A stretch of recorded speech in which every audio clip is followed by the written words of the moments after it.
আজকে দেখাবো কৃষকের সোনালী স্বপ্ন।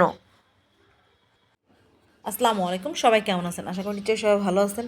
তো আজকে আপনাদের দেখাবো বাড়ি 3 জাতের গম। এত সুন্দর আসছে, মাশাআল্লাহ, আলহামদুলিল্লাহ। দেখেন কতটা সুন্দর হয়েছে গম গাছগুলো, একদম সবুজের সমারোহ চলে আসছে।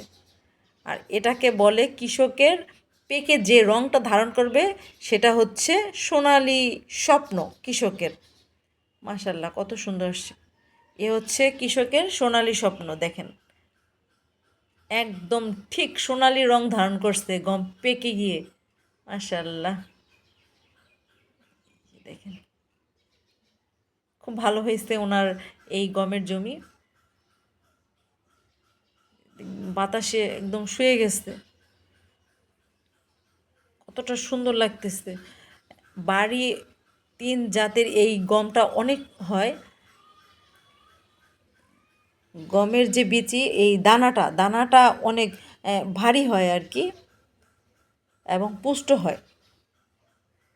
এটার জীবনকাল খুব বেশি না, এবং এই জাতের যে গম গাছটা এটা হচ্ছে 2 থেকে 3 ফিট উঁচু হয়, বেশি উঁচু হয় না।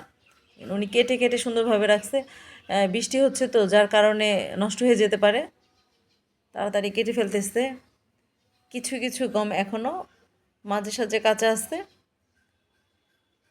কতটা সুন্দর লাগতেছে, মাশাআল্লাহ, কতটা সুন্দর হয়েছে। বাতাসের কারণে একদম শুয়ে গেছে। আঙ্কেলের কাটতে খুব কষ্ট হচ্ছে আর কি। দেখেন দাঁড়িয়ে থাকলে কাটতে খুব ভালো হতো আর কি। এই যে দেখেন সোনালী স্বপ্ন, কৃষকের সোনালী স্বপ্ন, মাশাআল্লাহ, অনেক সুন্দর হয়েছে।